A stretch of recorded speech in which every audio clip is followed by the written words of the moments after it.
everyone, welcome. I hope you're having a fantastic day wherever you might be watching this or whatever time you might be watching this, right?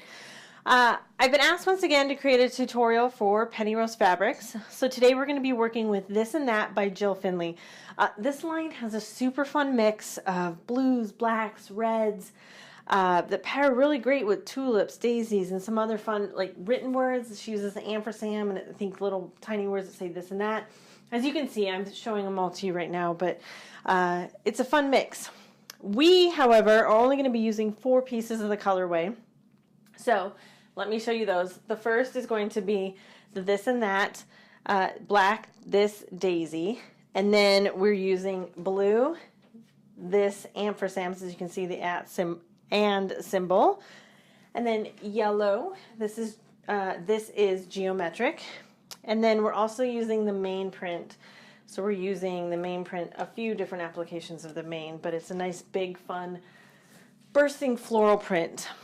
So this quilt is going to be this adorable, it's just a patch quilt that I created, and it will go up pretty quickly because we have these nice big blocks, spacing blocks in the center, and you're just making the same block over and over. So if you follow my blog for a long time, you know how much I love chain piecing, and this is going to be a chain piecer's dream. So put on some good music because we got a lot of squares to cut and a lot of chain piecing to do. So with that said, I'm sure you're dying to know how it comes together.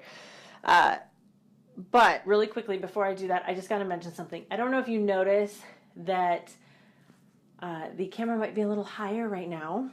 It is fantastic. I got a new roof mount, which A, will help me show wider shots, and B, cuts down on the shaking that I know you hate, because I know when I'm editing it, I hate seeing the shaking. So yay for that. But let's get into just how many squares you want to cut. So don't worry about writing things down. We now have a printable materials list for you over on the blog, and we also will have step-by-step instructions as always. So if you head to The Clever Quilt Shop, don't forget the 2 P's and an E.com/blog. It will take you to our blog, and then you can click on the This and That blog tour quilt, and it'll give you a free printables list, which we have created for you, so you can just take it, go, write some notes down, check out our fabric on our website, or of course your local quilt shop as well, but it's right here. As always, we're always available via email at info@cleverquiltshop.com, so we can answer any of your quilting questions, and especially about this quilt. We'll help you any step of the way, from beginner to advanced. We are there to help you. So with that said, all of that out of the way, here's what you're going to need.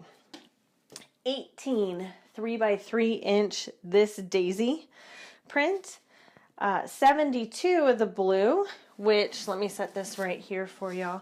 The blue, which is the outer squares, the black is the center square, and then the yellow, we need 144 because there's 8 of these little bad boys per block, and we got 18 blocks. We also need 144 half square triangles and 72 quarter square triangles. And then finally, the biggest, which actually ends up being the hardest thing to cut, are these 13.5" squares. They're just going to be our spacers that go into the center of, or in between each block on the rows. So with that said, I want to show you how I cut my half square triangles before we get truly started here. So you can see, either using the fancy dancy Creative Grids ruler that I love but am not sponsored by, and then, or just your regular everyday ruler, showing that you can do it whether you have fancy tools or not.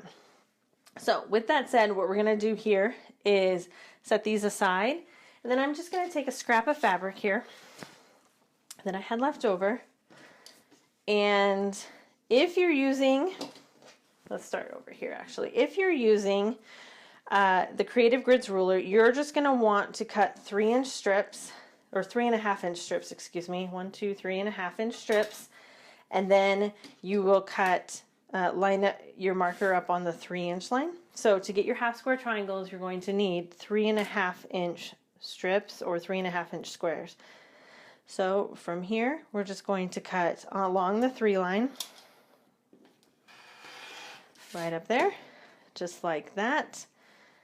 And then you're going to flip this around just like this and just go around. As you can see, it makes really quick work of the half square triangles. You get rid of a dog ear up on top, and then you can just keep going through all of your strips. I cut a bunch of strips at once, put on some good music, and started cutting. Now, if you don't have a ruler, your measurements change just a slight little bit, and what you need to do then is cut 3 7/8 inch squares. So I'm using the big ruler just to show that you really, when you're starting out, only really need a ruler, a mat, and a rotary cutter, and you can get it all done. So in the metric system, each little hash mark is 1/8 of an inch. So you want 3 7/8, so it's right squiggly right there on the edge. And then we're just going to line it up straight, and we're going to cut this out square. So actually, because it's a little bit bigger than my ruler, I'll show you this way. 1, 2, 3. And then the last little 1/8 mark here. Get it all the way lined up. I'll get this out of the way. And then what you're going to do, I just rotate it. We'll do another 3. 1, 2, 3. And 7/8, just like this. And now you have your square, and you can either line it up on the 45-degree line. If you'll notice here, this is your 45-degree line. It lines up, and then you can just stick it on the corner here. But really all you're doing is cutting it in half diagonally. But sometimes it's nice to make sure that you really are on a straight line. You're going to cut it straight in half, and there are your half square triangles, which if we couple them over the others, they're going to be identical, except you're going to have the little dog ear to trim off. So completely fine however you want to do it. Some people prefer, you know, getting a ruler specifically for it. Or like I said, all you really need is your 1 24-inch ruler for most applications. Now for the quarter square triangles. So this handy ruler from Creative Grids also has the quarter square triangle ruler on here. So for us, we're going to line it up again on the 3. And all we need though for that is a much smaller strip. So I'm just going to grab one of these remnants over here. And all we need to do that is, I want to make sure my measurements right, is 2 1/8 inch strip. So I'll show you what that looks like here. A little bit off on sizes, you know, 8ths. We don't usually work in those, but you know what? It's all good. It got me to the size I wanted. So 2 1/8 inch strip, and then all you have to do is come in here, line your little guy up on the 3 line, and you'll notice, see, it's going to make a perfect little 1/4 inch triangle. So you can cut a bunch of strips. Boop, boop, and there's your little 1/4 inch triangle to add to your friends. So that's how you can do that. Now, if you just want to use a square again, we'll take our piece here. And for this, you're just going to need 3-inch squares. So it's a little, it goes back to those strips. So if you want to cut one with, you know, if you want to cut just a ton of 3 and 3.5 inch strips, you can do that as well. Or you can just cut a little bit smaller square and turn it into your 1/4 square triangle, or really it's just a smaller half square triangle. So then again, we're going to line it up right here on our 45-degree line. Line that ruler up. Take a little zhuzh, and there's our perfect little 1/4 inch, where if we put this over it, you don't see any of the black. Well, there, that shows a little better, but you don't see any of the black coming through. So they're the same size, just a little bit different method to get there. So if you're using the ruler, it is 2 1/8 inch strips. If you were just cutting your own, these are 3-inch squares. If you're doing the ruler, just to recap, these are 3.5 inch strips. Or if you're doing it the square method, they are 3 7/8 inch squares. So hopefully that helps you when you get going. Any questions, let me know.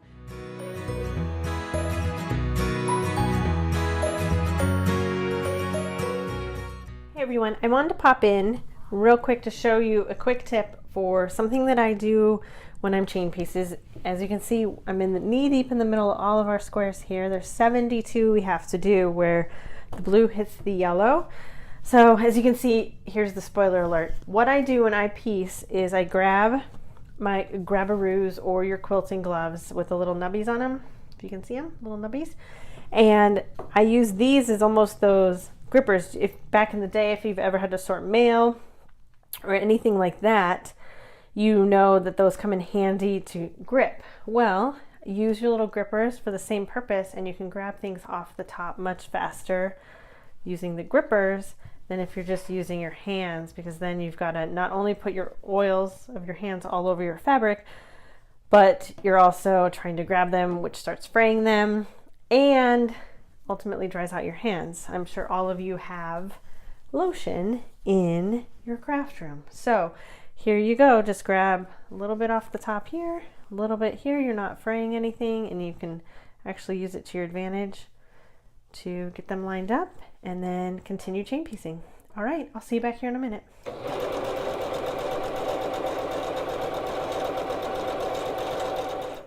We are at the final stages of the block. As you can see, I've already started chain piecing some, but what I want to show you right now is two ways that I kind of measure to attach the quarter square triangle.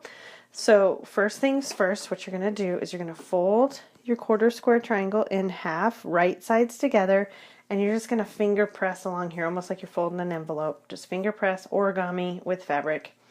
Makes kind of a bird or airplane, so to speak. So you're going to have what I call the valley right here. And then you're going to take your block and you're going to match your two seams. So if you can see right here, I'm going to match these two seams, wrong sides together, and then I'm just going to finger press for about 1 inch. And what this does is it creates what I call the mountain, and then you match your valley to the mountain, and they nest perfectly. And then what this does is it gives you that center point on the block, so you don't even have to think about measuring the middles of both of these. So what we're going to do is I'm just chain piecing 1 point at a time, because then I can just overlap and keep going and minimize my thread loss.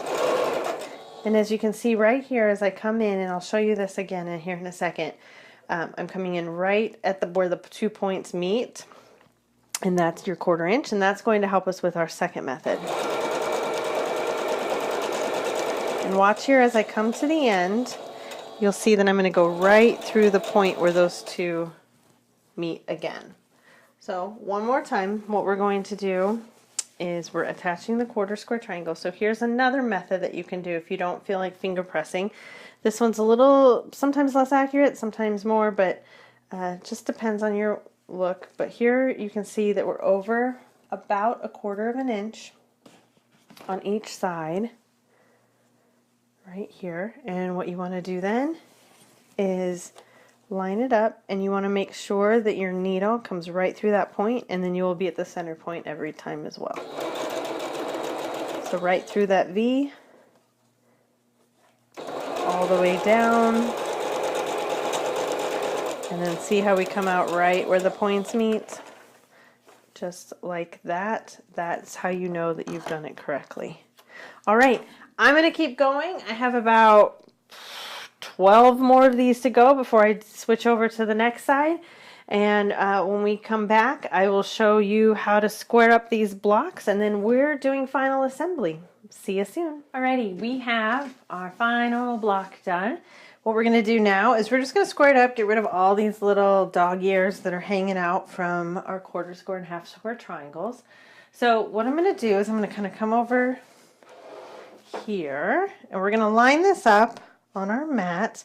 And what we want is a 13 by 13 inch block, because we're going to attach it to our other pre-cut 13 by 13 inch blocks. So that way we can get that alternating look as we go through, and it'll start to look a lot like this. So big patterns on this quilt, and really quick, goes quick once we get these guys on here. So what we're going to do first is we're just going to line up our edges and make sure everything looks good. So like I just mentioned, we're going to get this on a straight edge line so you can kind of see where you need it to be. And then, get a couple things out of the way here. We're going to line it up on the bottom here and with our line. So you can see here, there's a couple things I want to point out to you. One is that you want this diamond, this yellow diamond here, to be, the point to be on 1/4 inch. Same thing with this point and this point, so then you can get the exact measurements on the edge. So we're going to line it up, and you can see I got a little bit of extra over here, so that's why we're squaring up the block for sure. So we can get all this off, throw it away, and now we have a good square block, and we can set this over here just like this on the edge. We're going to do the exact same thing all the way around. So line it up at the bottom. You can even line up your angles if you want. Get it all squared up. And come in here just like that. So you're going to have a little tiny bit. You shouldn't have a ton of overage. And if you, this is where you can hide some of your mistakes if your fabric stretched a little weird, or if it just didn't quite do what you wanted it to do in the original process. So you can see here, this one happens to be in the middle, is a little wonky. There we go here. Get all this off of here. Need to get my bench paper out, but you can see it's already looking so much more clean and crisp and ready to go. And it'll just make your job of sewing your long straight lines for your rows that much easier. So again, line it up, point, point, point on the 1/4 inch. Check your line on top. By your 4th one, it should be pretty quick and easy, and then you can get rid of all these little pieces into your garbage bucket, and now you have your square 13-inch block ready to go. When I get back, we're going to put all the rows together, so when I get back I'll show you the finished product. Hey y'all, here's the finished quilt, and I just wanted to show you a full layout and then kind of what it's like in a room. And then before I let you go, though, I want to let you know that there is a materials list that you can print out off of our webpage, and it will give you the cuts and all of the items that you need to take to the quilt shop and get, like I promised you. So if you go to cleverquiltshop.com and go under the blog section, there will be a free printable, and you can get that for yourself. All right, I hope you have a fantastic day. See you soon.